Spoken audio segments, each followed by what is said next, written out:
Hello friends, road கடையில் கிடைக்கிற மசாலா பூரி வீட்டிலே நம்மகிட்ட ரொம்ப டேஸ்டியாக செய்யலாம். அது என்னோடய ஸ்டைலில் எப்படி செய்கிறதுன்னு பார்க்கலாமா? இந்த பூரி செய்கிறதுக்கு முன்னாடி நம்ம வந்து அதுக்கு மசாலா ரெடி பண்ணிக்கலாம்.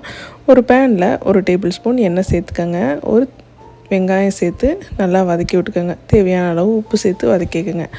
1 ஸ்பூன் இஞ்சி பூண்டு பேஸ்ட் சேர்த்துக்கோங்க. நம்ம சேனலை நீங்கள் இன்னும் சப்ஸ்கிரைப் பண்ணலையா? இப்போ கண்டிப்பாக சப்ஸ்கிரைப் பண்ணிக்கோங்க. 2 தக்காளி சேர்த்து நல்லா வதக்கி விட்டுக்கோங்க. தக்காளி நல்லா வதங்கவும் 1 ஸ்பூன் கரம் மசாலா, 1 ஸ்பூன் மஞ்சள் பொடி, 1 ஸ்பூன் மிளகாய் பொடி, 2 டேபிள் ஸ்பூன் அளவுக்கு மல்லிப்பொடி, 1 ஸ்பூன் சாட் மசாலா, 1 ஸ்பூன் மிளகு பொடி சேர்த்து நல்லா வதக்கி விட்டுக்கோங்க. இப்போ நான் வேக வச்சுருந்த பாசிப்பயிரை வந்து குக்கரில் தண்ணி ஊற்றி உப்பு போட்டு ஒரு 2-3 விசிலுக்கு விட்டிங்கன்னா நல்லா குழஞ்சி வெந்துடும்.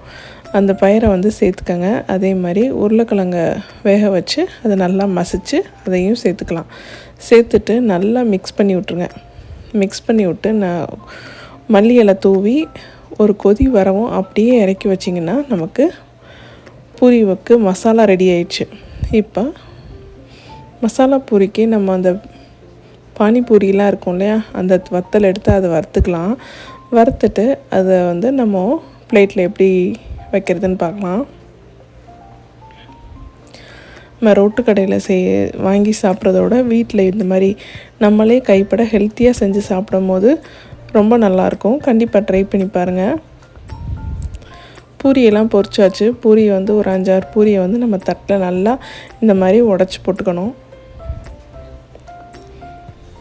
உடச்சி போட்டு நம்ம ரெடி பண்ணி வச்சுருந்த இந்த மசாலா அதை சேர்த்துட்டு அதுக்கு மேலே துருவுன கேரட் சேர்த்துக்கங்க. சேர்த்துட்டு அதுக்கு மேலே குட்டி குட்டியாக கட் பண்ண வெங்காயம், மல்லி, புதினா இலைகள், அப்புறம் மேலே கொஞ்சமாக மிக்சர் சேர்த்து அப்படியே சர்வ் பண்ணிங்கன்னா ரொம்ப டேஸ்டியாக இருந்துச்சு. நீங்களும் ட்ரை பண்ணி பாருங்கள். தேங்க்யூ.